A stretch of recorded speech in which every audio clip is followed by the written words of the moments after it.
ce qu'on veut voir, c'est vraiment cette génération qui passe des écrans à l'église et pour ça, bah, il y a tout un cheminement et on n'est pas pour le fait que tout se vive en digital. Bonjour à tous, je m'appelle Romain Je m'appelle Stéphana. et on est ensemble pour mieux parler de Jésus. Dans le podcast de Barnabas, on va parler de communication, de comment mieux parler de Jésus à travers vos ministères. On va parler de stratégie. Le but, c'est de pouvoir utiliser ce qui existe aujourd'hui comme outil pour vous aider dans votre organisation chrétienne, que ce soit pour votre église ou pour votre ministère, à mieux communiquer. Victoire et Robin de Da Silva Crea, un duo qui accompagne des églises à prendre leur place sur les réseaux sociaux avec audace, clarté et vision. On va parler stratégie, évangélisation digitale, les bonnes pratiques, mais aussi les réalités concrètes que vivent les églises aujourd'hui. Manque de ressources, peur de se lancer ou une difficulté à atteindre la nouvelle génération, on va en parler aujourd'hui. On a pas mal de questions, pourquoi et comment être présent sur les réseaux sociaux pour une église, quels sont les formats qui fonctionnent, à qui on parle, et surtout comment passer des écrans à l'église. Si vous êtes pasteur ou communicant, responsable de groupe de jeunes ou simplement concerné par cette mission, cet épisode est pour vous. C'est parti. Déjà, on est très content de vous recevoir, Victor et Robin. Merci d'être là, de prendre ce temps. Et peut-être qu'on pourrait commencer par ce que vous présentiez un peu plus, qui vous êtes et pourquoi vous parlez principalement des réseaux sociaux depuis quelques mois maintenant. Dites-nous tout. Yes. Ben, merci beaucoup pour l'invitation. Déjà, ça fait plaisir d'être là. Donc, bon, bah, Victoire, Robin. Moi, je suis éducateur spécialisé de formation. Et à côté de ça, j'aime beaucoup la com. Je suis aussi impliqué dans mon église en tant que responsable de jeunes, etc., au niveau national aussi. Donc, euh, bah, la génération, la jeunesse, parler de Jésus, évangéliser, servir l'Église, c'est des choses bah, voilà, avec lesquelles on avance quotidiennement. Et mélanger tout ça aux réseaux sociaux, et bah, ça a donné du coup le fait de quitter mon travail d'éduc pour passer à temps plein sur bah, accompagner les églises dans la communication sur les réseaux sociaux. Voilà. Et de mon côté, donc, je fais de la communication dans le milieu chrétien depuis un petit temps maintenant, avec la Fondation Economia, Portes Ouvertes. Et voilà, donc là, pour le coup, c'est de la communication au sens large, ou alors vraiment de la communication réseaux sociaux. Et en fait, on est aussi en train de lancer à côté donc d'Assiva Crea. Et donc voilà, de fait d'aider les églises justement à communiquer Jésus à la génération Z à travers les réseaux sociaux. Donc voilà, et du coup de base, j'avais aussi fait des études vraiment dans la communication. Mais j'avais tout le temps à cœur l'évangélisation qui revenait, le fait, par exemple, d'aller dans les rues, de parler de Jésus. Et le constat, c'était vraiment, ok, des fois, on arrivait à connecter avec les gens, mais des fois, on voyait que bah, les gens, quand ils nous voyaient venir vers eux, ils partaient ou ils se mettaient sur leur téléphone. Et c'est là qu'on s'est dit, tiens, eh ben, on va essayer d'être aussi sur leur téléphone. Donc voilà. Et à côté de ça, on a pas mal géré la communication de nos églises, que ce soit Oui. au niveau du groupe de jeunes, mais aussi l'église en général, et des conférences de jeunes, etc. Donc ça nous a mis aussi un pied à l'étrier, en tout cas pour ma part, étant donné que j'ai pas autant de diplômes que Vicky en com, ça a permis vraiment de tester sur le terrain, voir ce que c'est de travailler avec les églises, pour les églises, et puis de mettre en place des stratégies de com sur les réseaux, quoi. Alors, pourquoi est-ce que c'est important aujourd'hui pour une église d'être présente en ligne? Alors pour nous, la raison principale, c'est vraiment bah, déjà tout simplement d'atteindre des nouvelles personnes. Pour nous, avoir son église en ligne, c'est comme si elle avait un local, mais au niveau digital. C'est comme si voilà, elle avait une implantation aussi dans le digital. Et ce qui permet aux gens aujourd'hui de la trouver, parce on n'utilise plus forcément seulement Google. Les églises n'ont plus seulement, on va dire, un site internet maintenant. On a envie de plus qu'avoir juste accès à des informations sur l'église, on a envie de découvrir c'est quoi la vie de l'église. Est-ce que aussi, on va se dire les vrais termes, mais est-ce que c'est une secte ou pas? Parce que aujourd'hui, à travers les médias, on n'a pas forcément la bonne publicité, forcément les chrétiens en général. Et on a envie de savoir, mais qui sont ces chrétiens? Voilà, et des fois, on a peut-être des questions, et l'idée, c'est que les gens qui se posent des questions, euh, Et puis ça aussi arriver à un endroit entre deux, entre juste le fait d'aller à l'église, de découvrir l'église peut-être sur Google, entre ça et le fait de venir, bah, il y a toute une phase de découverte et Yes. qui est très importante, surtout en 2025 et surtout pour la génération Z qui se pose beaucoup de questions, mais qui est très frileuse, surtout depuis le Covid, à directement créer du lien directement. Et ils ont envie d'abord comme on regarde hein, sur Google, avant on regarde les avis, on a envie de voir si le restaurant il va être bien, si enfin, voilà, on a envie de savoir plus, de creuser, et c'est à ça qu'ils vont servir les réseaux sociaux. Euh, En tout cas pour atteindre la génération Z et puis beaucoup de gens aujourd'hui. Ouais, et puis bah simplement aussi parce que cette génération, c'est aussi là où elle se trouve. Et si cette génération ne va pas vers l'église, pour X raisons, et bah rien n'empêche l'église d'aller vers elle et donc d'être présent aussi d'un point de vue digital. Nous, on aime bien l'analogie de dire de la même manière que l'apôtre Paul a écrit des lettres au jeune Timothée, l'église a des lettres à écrire à cette jeunesse, à cette génération, et pour le coup, c'est des lettres digitales, et ça passe, comme dit Vicky, par le fait de montrer qui on est sur les réseaux en tant qu'Église, notre vision, nos missions et puis le message qu'on porte, quoi. C'est très juste. Je parlais justement il y a quelques jours avec un ami et je disais, mais le premier réflexe que notre génération a maintenant, en fait, c'est d'aller, si, pour vérifier qu'il y a quelque chose qui est encore ouvert ou qu'il y a de la vie, le premier réflexe, c'est d'ouvrir Instagram et d'aller chercher, en fait, le compte pour regarder, mais est-ce que, il y a quelque chose qui s'est passé? C'est quoi le prochain événement? Et en fait, on se rend compte que les habitudes ont énormément changé ces dernières années parce que pour aller avoir de l'info, bah, c'est plus effectivement Google ou c'est plus encore moins le flyer ou la dernière newsletter, même email, c'est vraiment les réseaux sociaux qui nous permettent d'avoir de l'info. Encore plus Instagram pour certaines générations, mais je trouve que vous touchez à un sujet hyper important et hyper sensible de dire qu'en fait c'est vraiment une vitrine, c'est ce qui nous permet de voir ce qui se passe dans l'église sans y être physiquement, en tout cas dans Yes. un premier temps. Et c'est très très parlant cette image-là que vous donnez. Puis c'est ça, on utilise l'exemple, mais c'est pareil, aujourd'hui on ne recherche plus au travers des pages jaunes. Bon bah là on recherche de moins en moins au travers de Google. Bon bah il faut aussi s'aligner. C'est pas le moment de lancer une industrie de pages jaunes tout de suite, ça va. Bon bah là du coup c'est le moment aussi d'investir dans des choses qui parlent à cette génération et qui vont vraiment être utiles, quoi. C'est ça.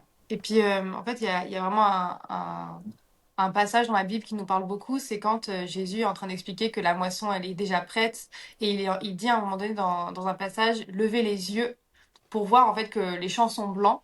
Et en fait, nous, on a envie aussi que de lever les yeux et de voir où est la génération, parce qu'elle est peut-être pas prête là où on pense qu'elle est prête. Mm. Mais par contre, ce qui est sûr, c'est elle a soif de Jésus et elle est si on lève les yeux dans la rue, si on lève les yeux là où on est, dans les restaurants, tout ça, on va voir qu'elle est tout le temps sur son téléphone, en train de, bah, pas lever les yeux justement, mais nous, on lève les yeux, on regarde et on voit qu'ils sont en train de faire les TikTok. Nous, en plus, on est à Lyon, donc on les voit dans la rue. Il y a toujours quelqu'un en train de faire quelque chose avec un petit micro, avec une ring light. En fait, c'est comme ça qu'ils communiquent. Nous, on est en train de manger notre pizza au calme. Eh bien, eux, ils sont en train de prendre d'abord la photo de la pizza. Ils sont en train de vlogger en même temps. Ils font un live, tout ça. Donc, il faut absolument de se dire, ok, on lève les yeux parce que la moisson, elle est prête. Et Mais qu'on se fasse tout à voilà, tous. et qu'on se fasse tout à tous. Mm. Alors, ce qui est chouette dans ce que vous dites, c'est qu'en effet, il y a une espèce d'évidence en fait liée au temps d'aujourd'hui d'être sur les réseaux sociaux. Par contre, on voit quand même qu'il y a toutes les églises n'y sont pas. Comment on peut expliquer ça aujourd'hui? Quelle est la grande difficulté que peuvent rencontrer les églises de ne pas passer le pas finalement? Euh, Moi, je fais toujours le parallèle avec cette période assez challengeante qui était le Covid, le confinement, où en fait on a vu beaucoup d'églises qui, depuis des années, ne souhaitaient pas se mettre sur le digital. Et les églises qui faisaient ça étaient un peu perçues comme outsiders. Et en fait, bah, le confinement a démontré tristement que beaucoup d'églises qui n'étaient pas présentes digitalement, bah, ça a été très compliqué pour elles, tandis que celles qui avaient déjà un pied dedans ont fait que évoluer et ça a été vraiment, bah, pour le coup, ça s'est transformé en bénédiction pour beaucoup d'autres églises. Tout ça pour dire que en fait, il faut essayer de comprendre à quoi ça va servir les réseaux. Si c'est y être juste pour y être parce qu'on est en 2025, il faut vivre avec notre temps, ça va pas être pertinent. Mais si c'est pour voir les bénéfices que ça apporte derrière et la manière dont on peut être l'Église, répondre à cette mission de continuer de propager l'Évangile, etc., là, ça va prendre un tout autre sens. Donc des églises qui sont pas encore présentes ou peu présentes, c'est peut-être que elles ne perçoivent pas encore la valeur d'y être et pour la mission en fait qui nous est confiée en tant qu'Église. Et moi, j'aimerais aussi rajouter quelque chose, c'est que des fois, tout simplement, ils voient pas forcément la pertinence d'avoir un Instagram, un Facebook ou quoi, ou même un TikTok. Je lance aussi TikTok parce que c'est important aussi d'y être, mais parce que ils vont se dire que c'est un peu comme une extension de groupe d'annonces, quoi. C'est une extension de groupe WhatsApp. Où on va juste balancer les annonces, on va dire ok, il y a culte à telle heure, tout ça, tout ça, et de temps en temps peut-être un recap des événements, mais il n'y a pas cette notion d'évangélisation. En fait, il y a juste cette notion de comme Partage un d'infos. partage d'infos. Et voilà, et puis bah, ça va peut-être bénir un peu les jeunes de l'église, et puis on va mettre une photo par-ci par-là, et on va dire que, et surtout vraiment nous, ce qu'on nous demandait tout le temps, c'était il faut communiquer cet événement, cet événement, cet événement. Et, pour nous, ce qui est important, c'est non, c'est au-delà de ça, c'est un outil d'évangélisation.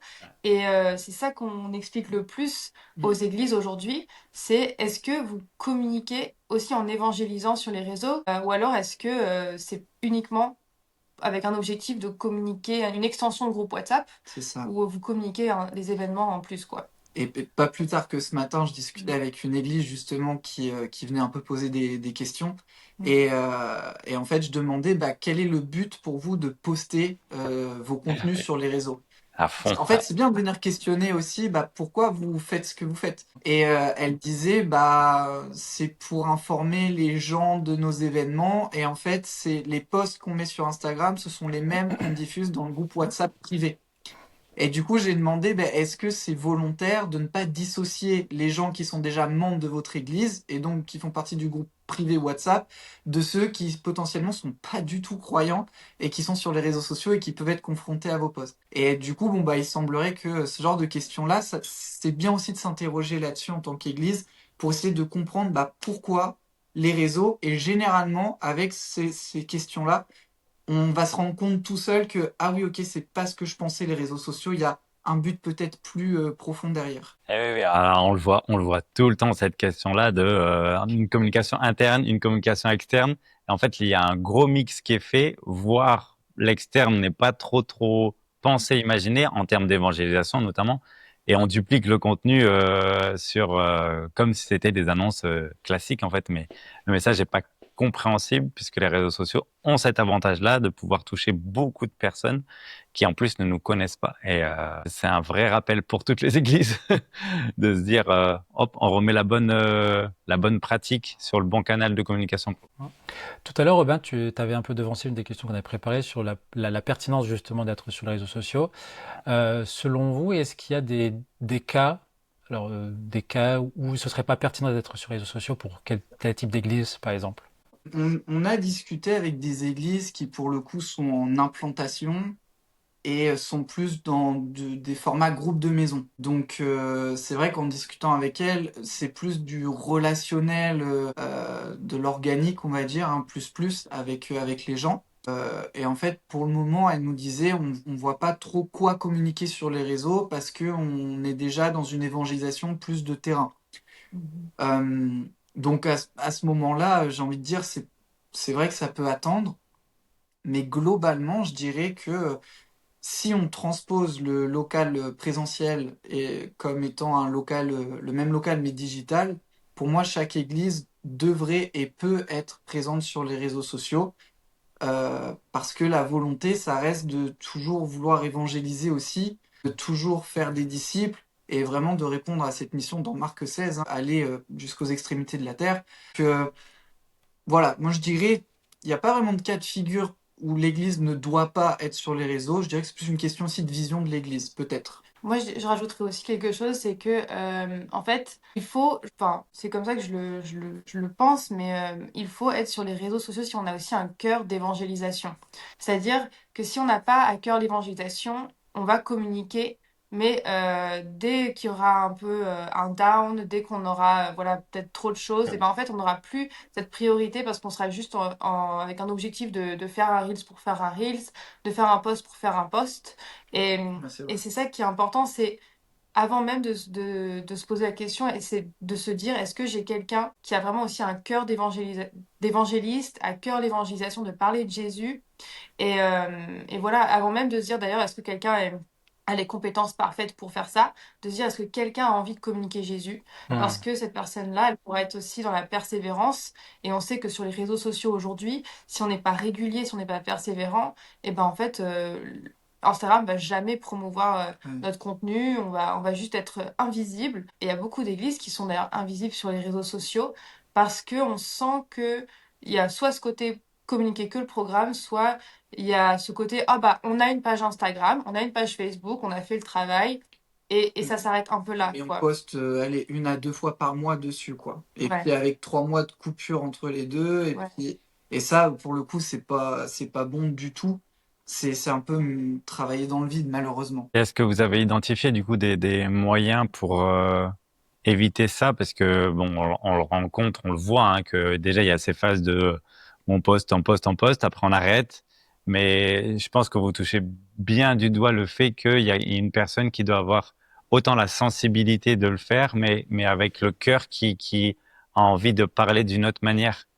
Mais est-ce qu'il y a des leviers que vous avez identifiés qui permettent aux églises de se dire, ah oui, on peut le faire, mais comme ça? Parce que je pense qu'il y a beaucoup ou ils ne savent pas comment le faire. Donc ça, c'est une problématique déjà. Mais il y a aussi le temps qui peut manquer ou la ressource qui permettrait de le faire. Et c'est vrai que c'est pas forcément évident pour toutes les églises, malgré le fait qu'on dit il y en a beaucoup qui doivent y être. Mais est-ce que vous avez identifié, vous, des moyens pour lesquels c'est plus facile, du coup, de Mhm. commencer au moins quelque chose? C'est vrai que juste déjà questionner pourquoi. Ouais. Ça paraît bête, hein, mais juste les gens leur rappeler pourquoi. Juste pourquoi vous voulez être sur Instagram et pourquoi vous voulez parler de Jésus sur Instagram. Pourquoi votre église veut être sur les réseaux sociaux. Juste rappeler le pourquoi, en général, ça ramène à la mission, celle de pouvoir évangéliser aussi et d'être aligné aussi avec la vision de l'église si elle veut évangéliser sa ville, son quartier, sa communauté. Donc déjà, le pourquoi, c'est un levier un peu mindset, mais qui est essentiel pour, bah, en fait, dès l'instant où on se rappelle pourquoi on fait les choses, bah, ça va être plus agréable de les faire. Ça paraît bête, mais c'est tellement, on voit plein d'églises qui shiftent juste quand on leur pose pourquoi. Donc Ouais. ça fonctionne bien. Et aussi le fait de ne pas le faire comme une entreprise. C'est-à-dire que peut-être que des fois, les églises, elles se disent, oui, mais du coup, les stratégies, tout ça, ça concerne vraiment les entreprises qui veulent un peu fonctionner et tout ça. Et d'ailleurs, nous, quand on est, enfin, moi, je l'ai vécu en sortant d'une école de communication sur les réseaux sociaux, bah, j'étais un peu en mode, comment je vais faire pour communiquer en tant qu'église, parce que ça, on l'apprend nulle part, du coup. Et peut-être aux États-Unis, il y a des formations, tout ça, mais en France, en tout cas, c'était encore quelque chose où on voyait pas forcément ça. Et il a fallu aussi qu'on se pose, qu'on prie aussi par rapport à ça, qu'on change aussi des choses par rapport à la manière dont communique une entreprise pour l'adapter à l'église. Ouais, Et pour pas que ça soit, entre guillemets, du marketing, mais vraiment que ça soit bah, juste on déverse. C'est plus presque comme on est des influenceurs, mais dans le sens, on met en avant Jésus, plus que ça va plus être ça que, par exemple, ce que fait une entreprise où c'est c'est ça. hyper carré, tout ça, et il y a cet objectif de vendre. Nous, on veut pas vendre, on veut vraiment donner envie aux gens de venir à l'église. C'est ça l'objectif. Et quand les gens, enfin, quand on explique ça aux églises, déjà, est-ce que vous avez envie de donner envie aux gens de venir à l'église en communiquant Jésus, en répondant à des questions, parce que les gens, ils se posent des questions, des vraies questions, et Mm. des fois, ils ont besoin de réponses à ces questions-là sur la société, tout ça. Et bah déjà ça change. Ça. Et il faut pas oublier aussi que nous, notre formation, il y a une grosse partie de mindset, d'évangélisation, parce qu'on sait que sans ça, en fait, les gens, à un moment donné, ils vont Ils vont lâcher, ils décrocher. vont décrocher. Faut pas oublier qu'on est bénévole, qu'on fait ça sur notre temps libre pour la plupart du temps quand on est dans le service réseaux sociaux. Donc s'il n'y a pas aussi cette envie de parler de Jésus, il y aura pas, je Mm. pense, autant de... Et en termes de levier beaucoup plus pratico-pratique, beaucoup plus technique, On a mis en place des outils, voilà, les fameux calendriers éditoriaux pour pouvoir s'organiser en tant qu'Église. On a créé une routine spéciale Église quand on n'a que 2 à 3 heures dans la semaine à consacrer aux réseaux sociaux. Donc avec des roulements, avec des actions qui sont précises à faire sur les réseaux. Aussi rappeler, avoir des stratégies de contenu. On a plusieurs modules où on parle de stratégie de contenu. C'est tout simplement en fait, encore une fois, corrélé au pourquoi je fais tel poste, pour quelle personne, pour quelle situation. Et en fait, avoir un schéma clair, une stratégie de contenu, donc pas juste, ah bah là, faut faire un contenu, on fait quoi? Allez, on met un verset, ok, vas-y, on met une couleur en fond, ok, vas-y, on fait une vidéo, on dit quoi dans la vidéo?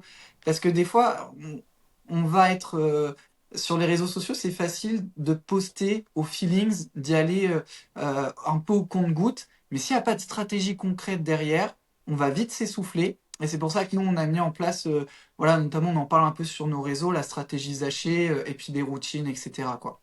Et ça, ça fait partie de votre accompagnement de 3 mois, c'est ça? Oui, ouais, du coup, ouais, ça se traduit au travers d'une formation qu'on propose, qui mélange tout ce qu'on vient de dire là, plus des méthodes et des stratégies.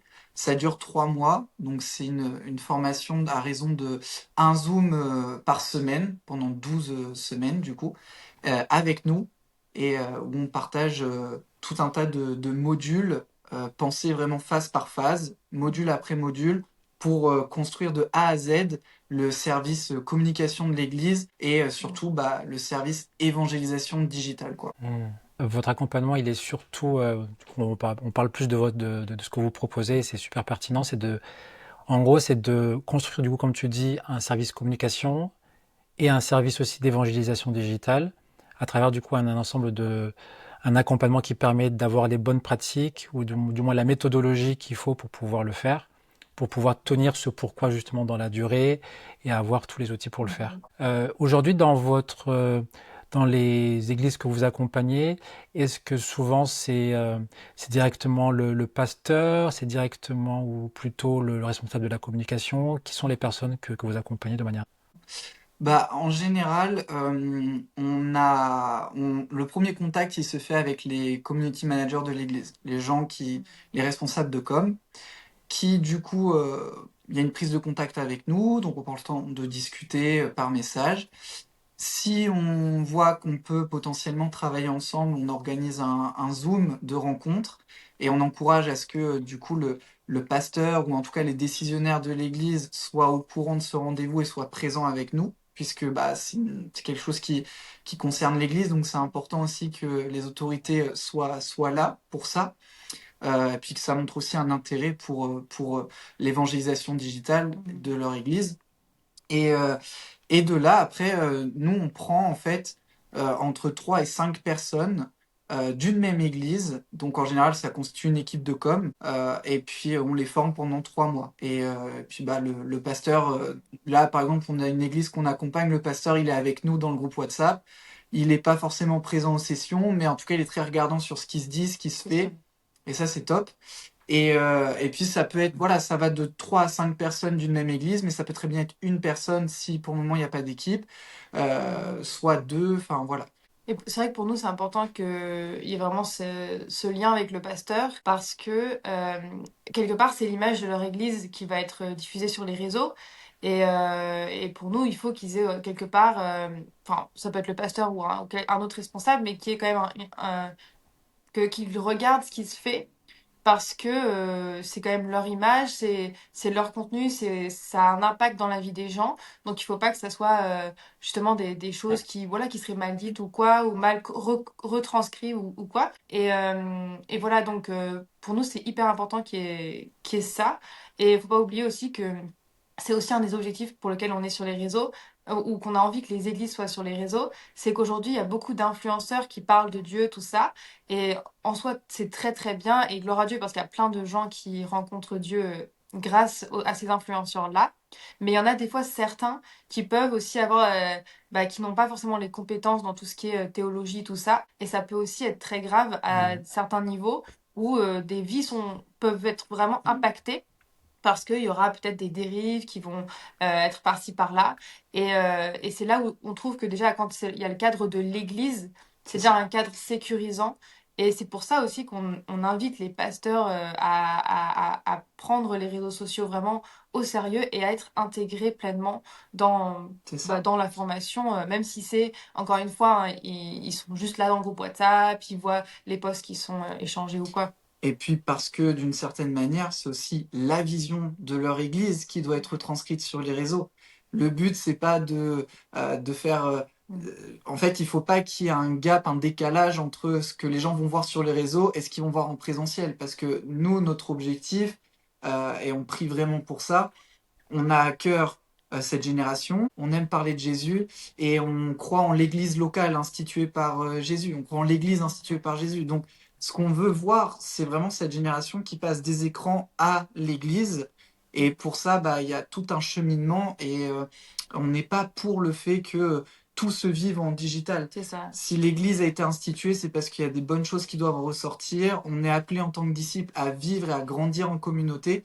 Donc, des écrans à l'église, c'est vraiment la finalité de tout ça. Ouais. Et pour ça, il y a tout un cheminement à faire. Et nous, on accompagne les églises en fait à faire ce chemin-là pour permettre que, bah voilà, il y ait à un moment donné quelqu'un qui franchisse les portes de leur église pour de vrai, quoi.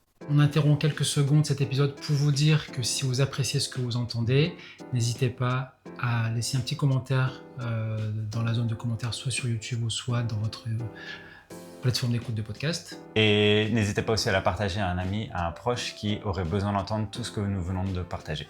Et c'est reparti. D'un point de vue très très pratique, est-ce que vous pourriez nous donner par exemple 3 bonnes pratiques que vous recommandez toujours, des choses que vous voyez qui font vraiment la différence, que pourraient prendre du coup, justement nos auditeurs aujourd'hui?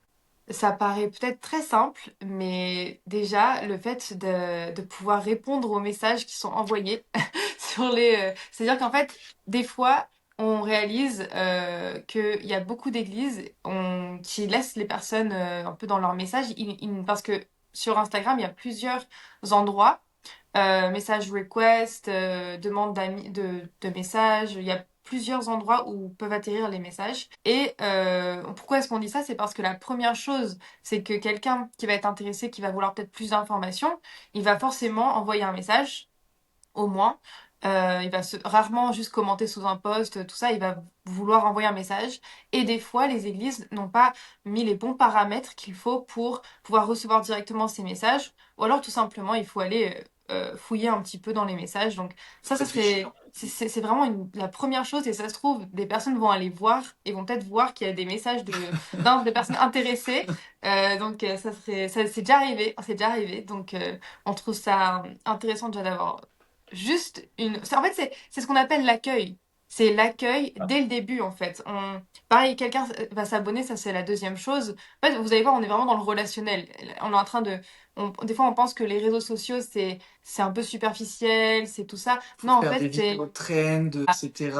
Tout d'abord, c'est le relationnel. Déjà, voir s'il y a des messages, avoir ce qu'il faut pour pouvoir y aller, et aussi envoyer des messages d'accueil aux gens qui arrivent. C'est l'accueil digital dans votre local digital, parce que peut-être que on fait rarement nous-mêmes le premier pas. On a bien vu quand le pasteur il demande qui veut prier, et il y a souvent pas beaucoup de mains qui se lèvent, et je m'inclus dedans. J'aime bien quand je préfère qu'on me demande, mais en tout cas, ce que je veux dire par là, c'est nous, quand on fait le pas, et ben en fait, des fois, juste le fait de faire le pas, la personne après, elle va être beaucoup plus à l'aise de répondre et pas faire un message bizarre, juste hey, on a vu que tu nous as suivis, si tu as des questions, n'hésite pas, voilà, sois le bienvenu, puis voilà quoi, C'est un truc ça. hyper simple.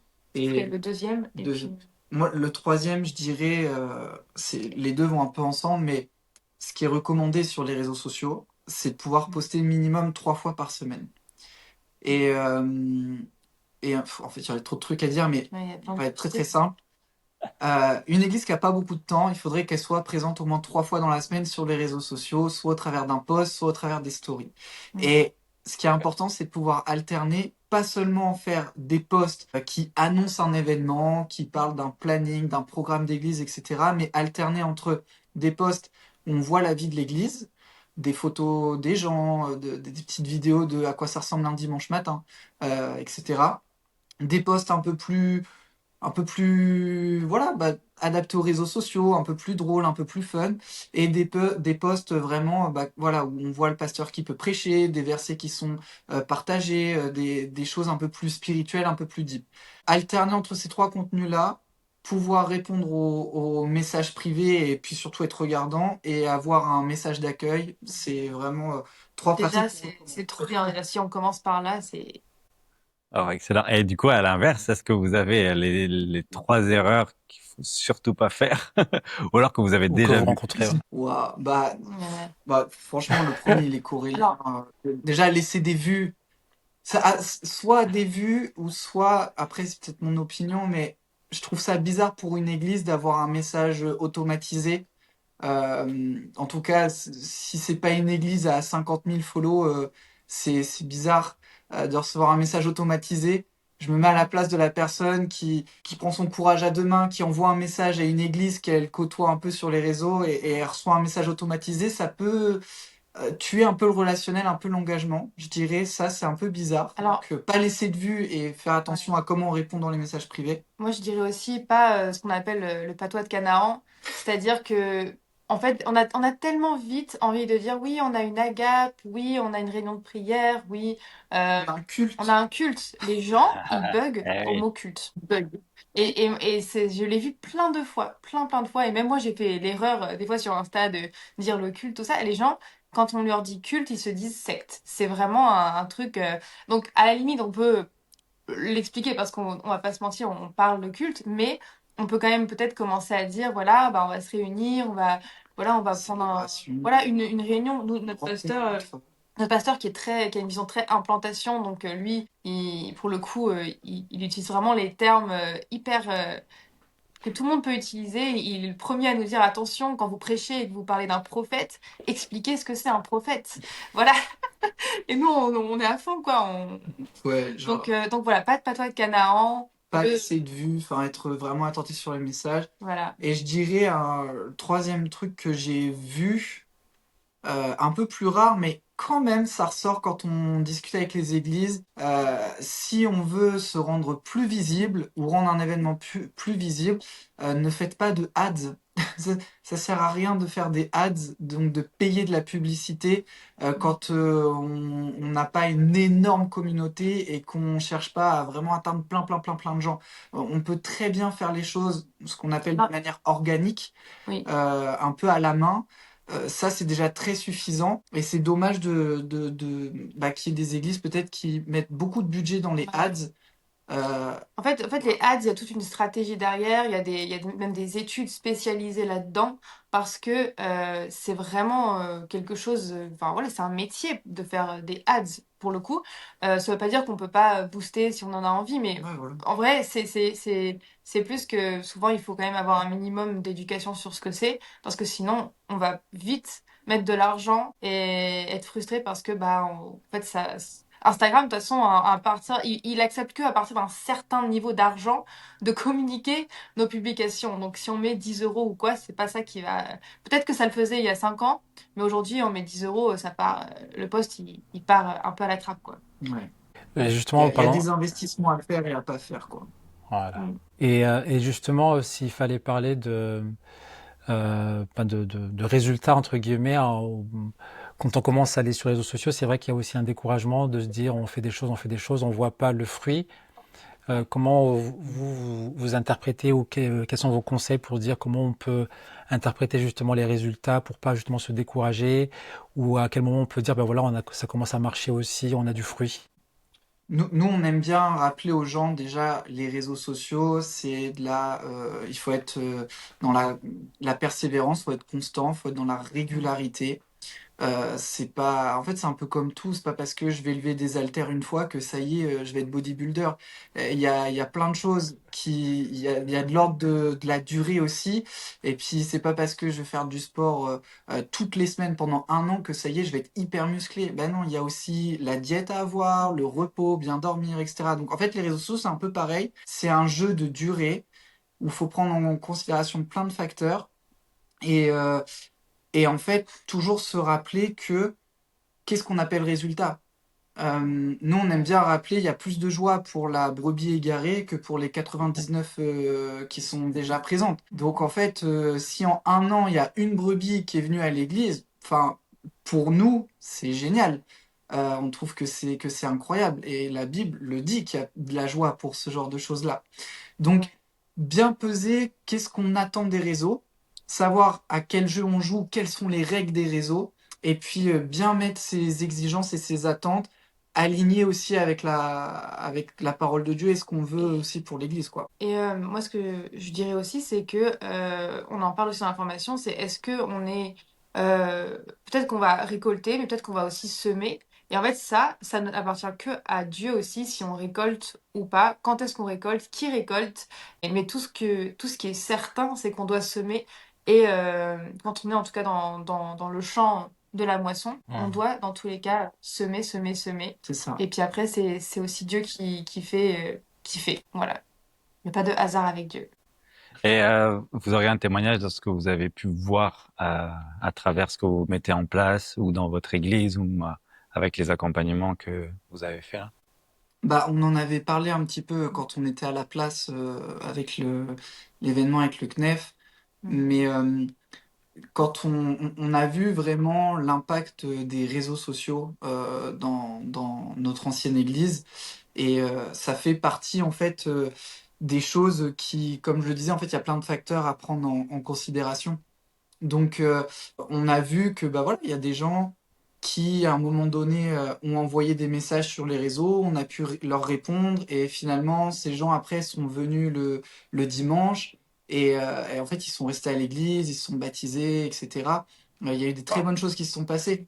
Ça veut pas dire que c'est uniquement grâce aux réseaux sociaux, mais ça veut juste dire que ça a participé d'une manière générale aussi. Mais du coup, là, par rapport à la formation, on a une église justement qui dit qu'il y a des personnes qui s'abonnent, tout ça, qui posent des questions, qui vont en DM et tout ça.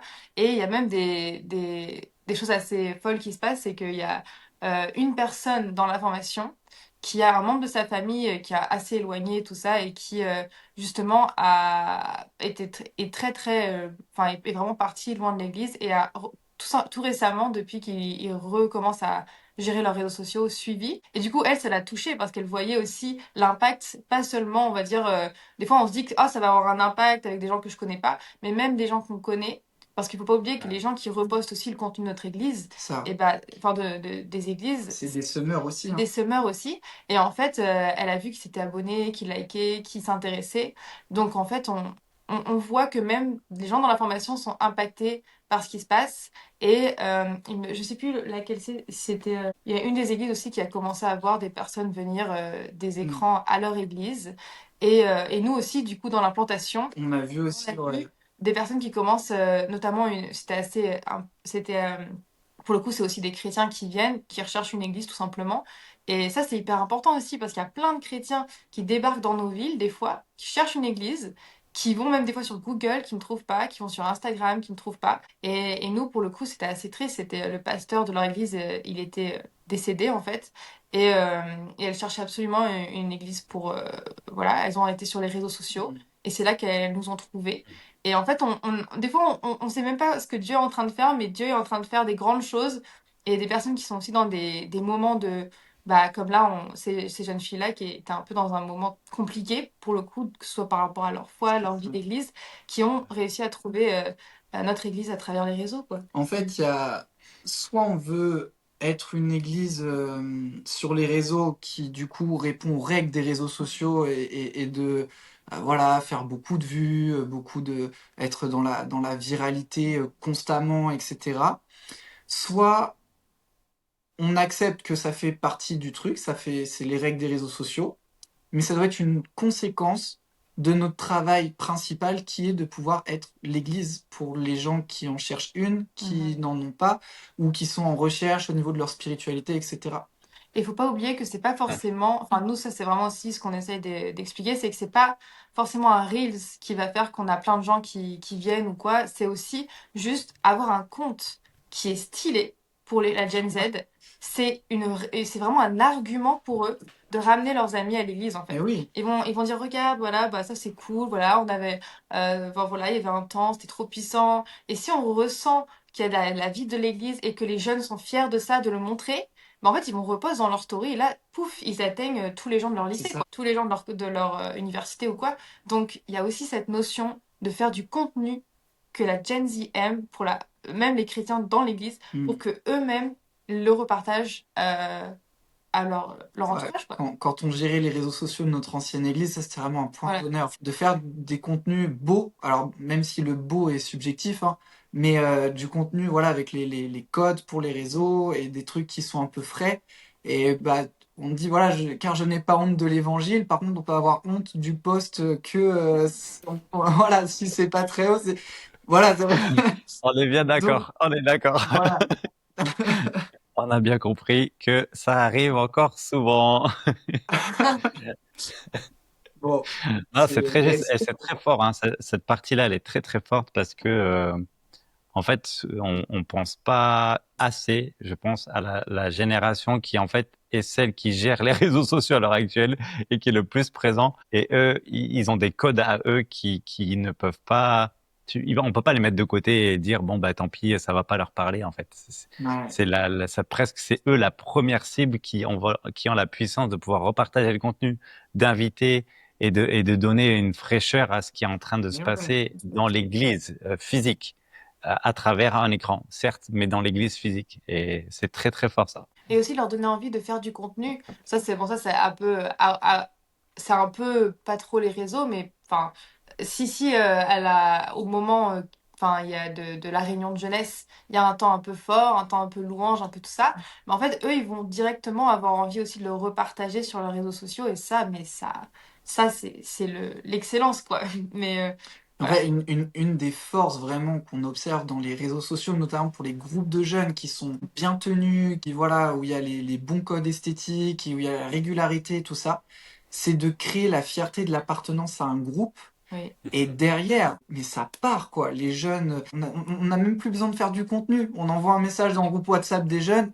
J'ai vu que vous aviez filmé ce soir. Envoyez les rushs. Les vlogs. Et en fait, après, on fait du contenu à partir de ce qu'ils ont fait. Et ça, c'est ce qu'on a beaucoup fait aussi. Et c'était trop bien quoi. D'où le fait aussi de ne pas avoir peur de miser Ah ouais. sur la Gen Z dans son équipe de com, justement. Alors, Oui. peut-être que, voilà, nous, on est dans ce côté, quand Jésus a choisi ses disciples, il a pas regardé si les CV, comment étaient les CV.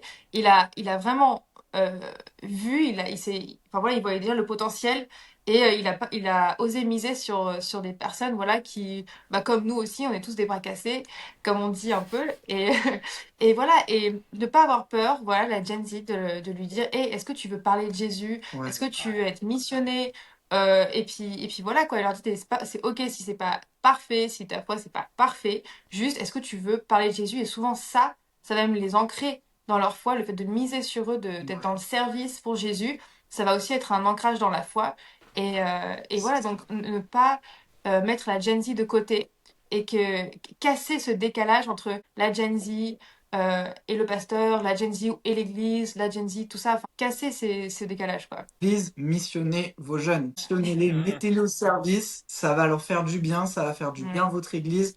Et rien n'empêche qu'ils soient supervisés par des gens. C'est normal. C'est aussi ça la collégialité. Mais missionnez des jeunes, quoi. Missionnez-les. Qui sait si c'est pas ce service-là, cette mission-là dans l'église qui va faire que ils vont s'ancrer plus dans l'église et vraiment voir ce que c'est de servir quelque chose qui nous dépasse, donc servir Dieu finalement.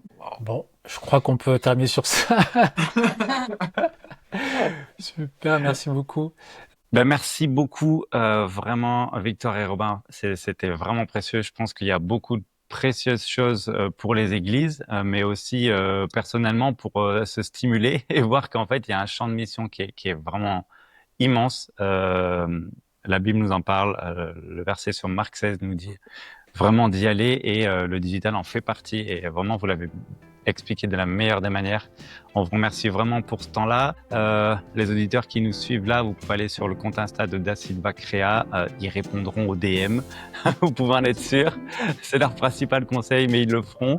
Et puis, je laisse Stéphana conclure pour ce moment. Merci beaucoup, beaucoup, Victor et Robin, d'avoir été avec nous aujourd'hui. En tout cas, si cet épisode vous a parlé, partagez-le autour de vous, donc à des responsables d'église, à un jeune créatif ou encore quelqu'un qui hésite encore à se lancer. Donc si vous voulez aller plus loin, vous contactez Da Silva Crea, vous pouvez nous poser des questions ou rejoindre notre communauté. On est là pour vous aider à mieux parler de Jésus. Et à très bientôt. À très bientôt. À bientôt. Merci encore. Merci.